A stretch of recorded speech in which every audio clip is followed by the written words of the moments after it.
Hi అండి, welcome to my channel. ఎండాకాలం వచ్చిందంటే వాటర్ కంటెంట్ ఎక్కువగా ఉండే ఫ్రూట్స్ వెజిటేబుల్స్ తీసుకుంటూ ఉంటాం కదా. అందులో బీరకాయ ఒకటి. దీంతో నోటికి కమ్మగా ఉండేలా, తింటే కడుపులో హాయిగా ఉండేలా బీరకాయతో ఒక కర్రీని ప్రిపేర్ చేసుకుందాము. దీనికోసం లేతగా ఉండే బీరకాయను తీసుకొని మీద ఉన్న స్కిన్ మొత్తం రిమూవ్ చేయాలి. రిమూవ్ చేసిన తర్వాత వచ్చిన తొక్కల్ని పడేయాల్సిన అవసరం లేదు. వీటిని ఫ్రిడ్జ్లో స్టోర్ చేసుకొని పచ్చడి ప్రిపేర్ చేసుకోవచ్చు. మరీ లేత బీరకాయలు అయితే మనం స్కిన్ రిమూవ్ చేసుకోకుండా కూడా కుక్ చేసుకోవచ్చు. ఈ పచ్చడిని ఎలా ప్రిపేర్ చేసుకోవాలనేది నెక్స్ట్ వీడియోలో పోస్ట్ చేస్తాను. ఇప్పుడు స్కిన్ రిమూవ్ చేసుకున్న తర్వాత ఒకసారి వాటర్తో వాష్ చేసుకొని వీడియోలో చూపించినట్లుగా చిన్న ముక్కలుగా కట్ చేసి వీటిని పక్కన పెట్టుకోండి. స్టవ్ మీద ప్యాన్ పెట్టుకొని ఆయిల్ని వేసుకొని ఆయిల్ వేడెక్కిన తర్వాత కొద్దిగా ఆవాలు, కొద్దిగా జీలకర్ర, కొద్దిగా మినపప్పును వేసుకొని ఇవి ఫ్రై అయిన తర్వాత ఆనియన్ ముక్కలు వేసుకోవాలి. ఆనియన్స్ కొద్దిగా ఫ్రై అయిన తర్వాత వెల్లుల్లి రెబ్బల్ని దంచి వాటిని కూడా వేసుకోండి. కర్రీకి మంచి ఫ్లేవర్ ఉంటుంది.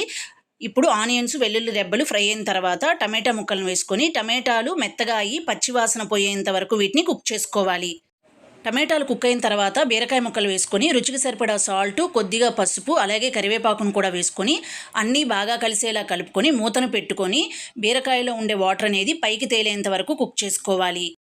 బీరకాయలో ఉండే వాటరు పైకి తేలిన తర్వాత మనకు గ్రేవీ సరిపడకపోతే కొద్దిగా వాటర్ని కూడా యాడ్ చేసుకొని ఇందులో కొద్దిగా ధనియాల పొడి, కొద్దిగా జీలకర్ర పొడి, రుచికి సరిపడా కారాన్ని కూడా వేసుకొని అన్నీ బాగా కలిసేలా కలుపుకొని ఉప్పు కారాన్ని చెక్ చేసుకొని మన రుచికి తగ్గట్లుగా ఉప్పు కారాన్ని అడ్జస్ట్ చేసుకొని బీరకాయ మెత్తగా అయ్యి గ్రేవీ చిక్కబడేంత వరకు కుక్ చేసుకోవాలి. Thanks for watching.